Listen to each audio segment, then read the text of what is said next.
Alrighty, welcome back to the Forge preview track, everybody. So this afternoon, the next talk up comes from Jimmy, who's the team lead on the Forge FAS team. So the FAS team are responsible for the set of services responsible for deploying your code to our FAS infrastructure, so through to AWS Lambda, and then registering and installing that code into the products, and then invoking the Lambdas as well. So Jimmy's going to give us a little bit of a preview of some of the observability and troubleshooting tooling that we have available in the Forge platform. So take it away, Jimmy. Can we get a round of applause for Jimmy as he goes to the stage?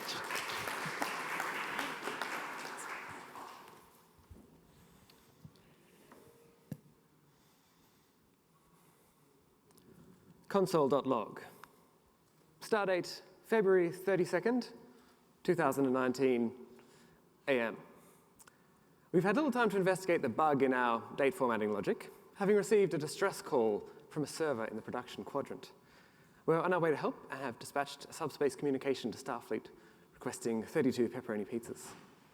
They report the pizzas will be ready for pickup in 2,147,483,647 minutes. I suspect they're using the same date formatting library that we do. This could be a long night. Well, such is the life of a software developer. Hi, I'm Jimmy, an engineering officer at Atlassian, and today I'm talking about observability and troubleshooting. You know, software and software systems are a lot like a cheesy Star Trek joke at the start of your Atlas Camp presentation. Before you put it out there, you really don't know, is it going to work or is it just going to crash and burn miserably? It's hard to get software right the first time. That's why observability and troubleshooting are so indispensable. And much like the crew of the USS Enterprise, we're really dealing with a frontier here. And in the scheme of things, software is really quite a young profession. We're still blazing a trail and figuring out what we want to do and how to do it. And I think this is especially true when it comes to something like developing for the cloud. I mean, just take a look at this timeline that I pinched from an earlier draft of the Forge keynote. This is a huge amount of upheaval over really just the span of about a generation. And it's at the platform level. And every time that the platform changes like this, our tools have to change as well. And I think this is especially true with the latest development on this timeline, functions as a service. And let me try to explain why that is. So you might have heard the saying, the cloud is just somebody else's computer. And of course, this is a bit of an oversimplification, but I think it rings pretty true, particularly when it comes to something like troubleshooting and observability. A lot of the tools that have served us in local and server development serve us pretty well in the cloud also. So what can we do, for example, if things go pear-shaped? Well, firstly, we can just have a bit of a click around. You can open up the browser, visit a page from our app, click around on things, see what happens to try and reproduce the problem. The humble manual test still has a place, I think, in this age of continuous integration and continuous deployment. And if you want to get a better feel for what's going on, of course, the trusty console.log statement. You can insert some of those, redeploy your service, and then eyeball the output to see what values different variables have at different times. Or even to have a peek at the stack trace, try and figure out where this problem is originating. And if even that doesn't help you, of course, you can attach a debugger to a locally running version of this program and see what the values of variables have at various steps in the execution. When it's time to actually get to work on a fix, then of course we have a tool like Live Reload, which can really help us see the results of the changes we're making and see if it's fixing the problem quicker by speeding up our dev loop and taking out that restart step. Most of those tools would fall into the troubleshooting category, I'd say. And then, of course, we also need logging and observability so that we can figure out there's a problem in the first place. And so, of course, for that, there's a whole suite of monitoring, ops, log aggregation tools that let us see our high-level summaries and drill down into specific events in our services. So we had tools like this for server. We have tools like this for cloud. They've served us for a long time, quite faithfully. But then along came a little something called AWS Lambda.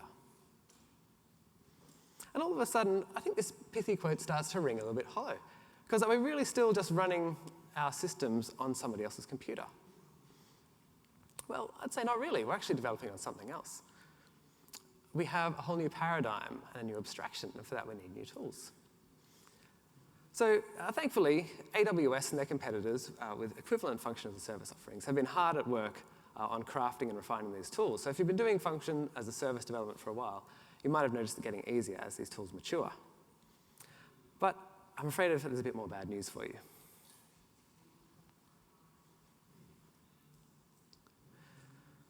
Forge is built on top of AWS Lambda, as you might have figured out by now. But it's using these Atlassian-owned AWS accounts. And so you'll need access to our accounts in order to use all of these great tools. And you can't have it. Sorry. What you going to do? So where does that leave us? Well, you can't get to the AWS Lambda editor to click the test button. And I'm afraid you won't be able to see our CloudWatch logs to read your function's logs, and rightly so. Even some random Atlassian within the company won't be able to pop open CloudWatch and look through these logs because they could have sensitive data from your app or from your customer. And so they're super locked down. And I don't think there's a great interactive debugging story even for native development on top of Lambda today. That would still be a work in progress. So we'll have to forget about that, sorry. And the same goes for live reload, really. Not many function as a service providers are giving you any kind of live reload-like functionality. And again, dashboards and log search live in CloudWatch on our account, so that's out the window. So, are you still feeling excited about developing on Forge? Or does it feel a little bit more like we've cut you adrift in uncharted territory? Well, I'm here to tell you that it's okay. We haven't left you without a lifeline. We know developer tools and developer experience is super important. And we've been using Forge a lot ourselves with Atlassian, so we've experienced this firsthand, the importance of developer tooling, good tooling. In fact, we think it's so important to have good developer tooling that we've elevated it to this sort of top-level pillar of Forge, a headline feature. A very bold ambition is to offer the world's best ecosystem developer experience. Now, we're not there yet, I'll be the first to admit. But we're working on it with the same enthusiasm and the same energy as the rest of the platform. We know this is important, we're working on it. So, what tools have we forged so far?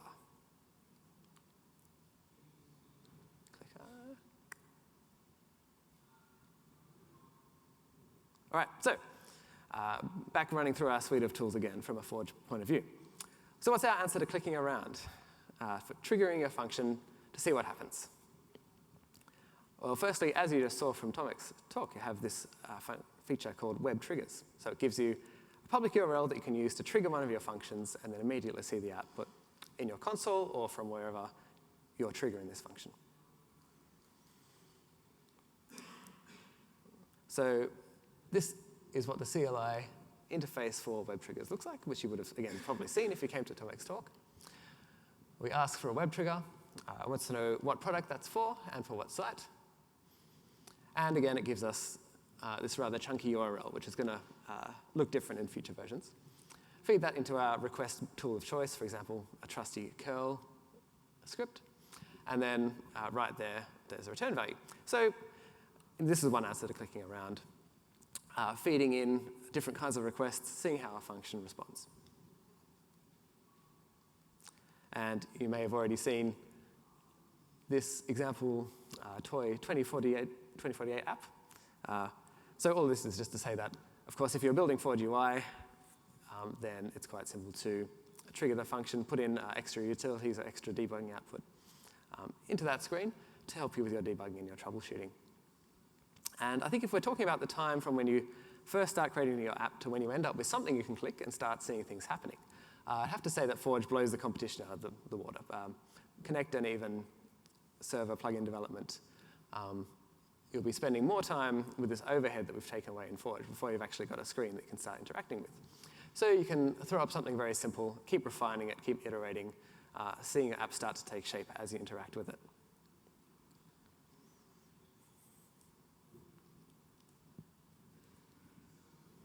Next, the trusty console.log statement. Don't worry, we haven't taken this one away from you. We love our console.log.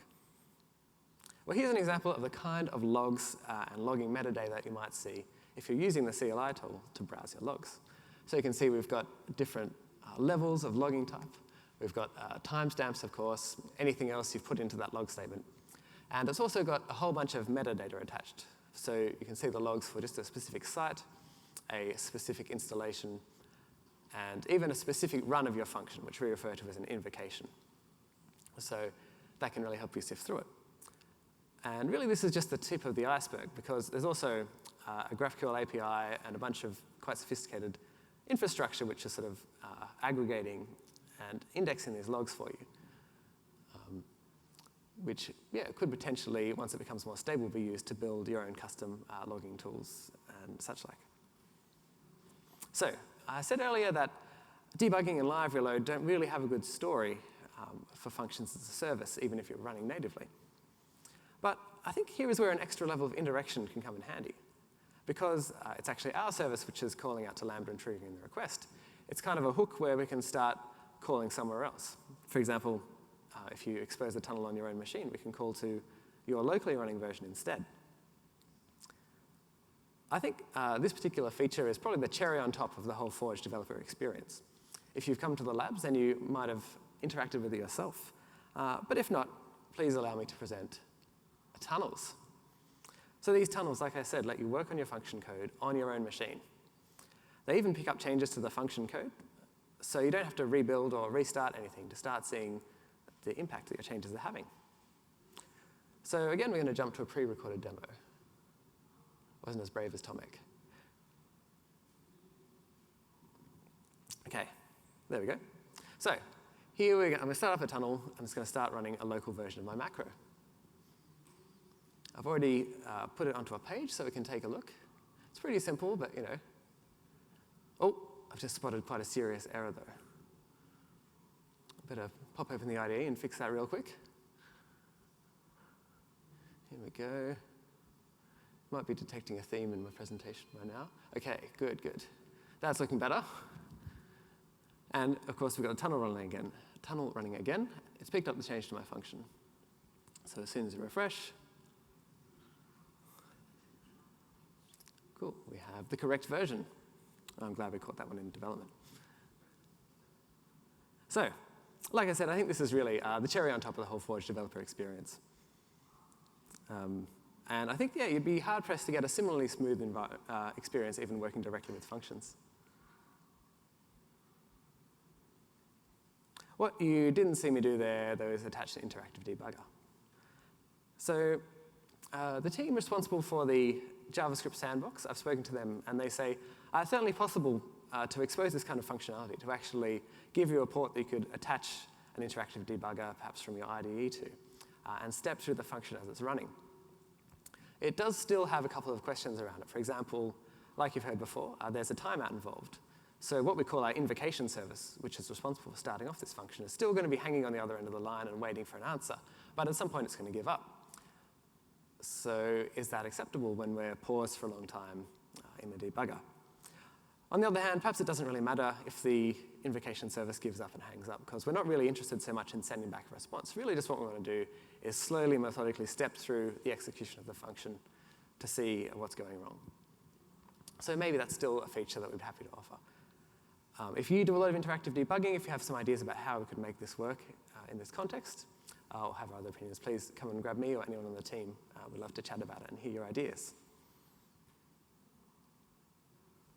And what about dashboards and alerts? Now, the CLI certainly doesn't have any functionality at the moment which will set up a paging schedule or show you a dashboard. And really, we don't want to be in the business of making that kind of software, because there's so many great vendors already supplying that kind of software out there. But like I did say before, we have this really powerful GraphQL log searching API. And also, the CLI will give you the option to output the logs in a machine-readable format, like CSV or something like that. So it shouldn't be too much of a job to fetch this log data and then send it on to be ingested by whatever service you're already using to store all your data and operational metrics. That's not to say that we couldn't surface this operational data and these metrics in some other way. So once again, if this is something you're particularly interested in or have ideas about, we'd love to hear what you think. And yeah, both, I guess, how we could expose and how we could help you get this data out, and also what kind of data would you be interested in, what kind of metrics, what kind of events. Now, if you've been paying particularly close attention up to this point, then you might be starting to wonder where this leaves us on the security front. How can Forge be trusted by default, while at the same time letting you log all kinds of data and redirect requests to your own machine? So I wouldn't say we've settled for sure on the specifics of our final approach, but the model we've been working with for now is to have different app environments, so development, staging, and production kinds of environments. And then the idea is you can have many more restrictions about the production environment, and production sites have them set up to only allow production apps, while at the same time allow tunneling and access to all kind of logged data in development and staging. So in that way, try and get the best of both worlds. Rich tools for development time, strong protections for production time. And if you stick around for the next talk, that's going to be all about this kind of thing, how we're managing trust. And it's called Trusted by Default. So definitely stick around if you want to hear more about this model and how the trust and security side of things is going to work. So that was a warp speed flyover of the kind of observability and troubleshooting tools that you can expect with Forge. But now maybe I thought it would be good to see how they might all work together in a bit of a case study that I've made. So here we've got another slightly more advanced Confluence macro that I've developed. And all it's doing is querying the associated Jira instance and making a list of issues ranked by priority. And you can see here I've got it open in a whole bunch of tabs with an auto refresh plugin to simulate actual usage. Also, I've wrapped the whole function and I've got a little bit of telemetry, just logging whether the call succeeded or whether there was some kind of failure, and a really basic ASCII-based monitoring, vertical histogram, I guess you'd call it. And so far, it's all green. Excellent. But we decided to tempt fate and try and add a new feature. Users want to see a comment count in an extra column. It's 4:30 on a Friday. I really want to start the weekend, so I'm just going to throw it together, stick it out there. What could go wrong? So add a comment column. Let's see. Let's call it comment count. And this is TypeScript, so we can just follow the errors, plug it in wherever it's missing, put it into the type, and then return it from our issue formatter. Needs a comment count. And I'm pretty sure that field is called comments. So yep, want the count, so let's take the length of the list. All right. Now, let's just push this up and call it a day, shall we? We'll deploy it to our staging environment. And we'll keep an eye on the dashboard over to the right to make sure everything's still hunky-dory. Hold our breath. Oh dear, we have red alert. Okay, well, as an engineer, I'm itching to dive into exactly what went wrong, but that's not the right course of action to take right now. We're going to revert it straight away. So we've reverted, and we redeploy. In a pretty short time span, all being well.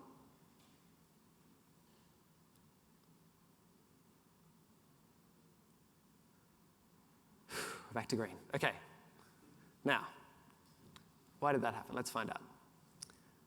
We've got our separate development environment set up as well. So because it's just myself and the other developers who use that, we can stick the broken code there to poke around at it a bit more. And of course, we want to see our changes quickly as we try and fix it, so we're going to use the tunnel. So that's just me getting the broken code again. And I think there's an issue somewhere around where we're formatting the issue data. It smells like a null pointer exception to me. So let's log it at this point. Let's see what's really going on. We refresh it, and as expected, we have ourselves an error. If we look at the function logs, what did I tell you? Cannot read property comments of undefined. So we're not getting any comment data.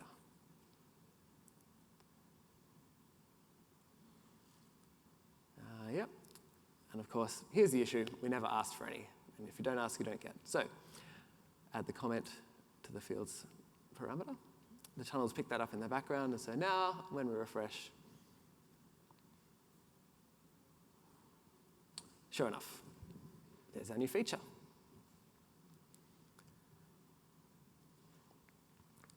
So we know our users are eager to get this new feature. So let's go ahead and redeploy it back to our real environment.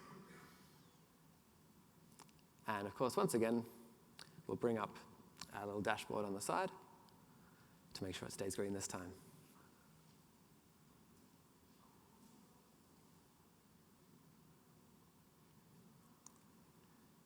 There we go.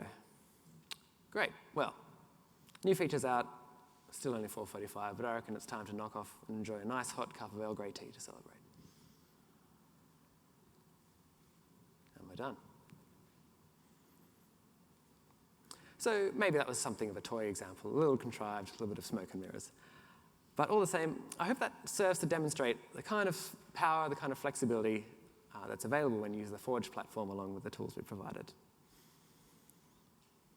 That brings us to the end of today's log entry. But I hope what you've seen has made you keen to experience Forge development for yourself and convinced you that we've got the tools and the platform you need to build an app that can live long and prosper. Thank you.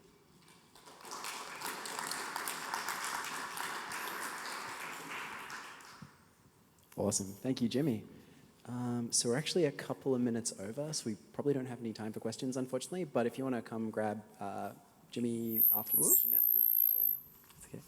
Run away from the feedback.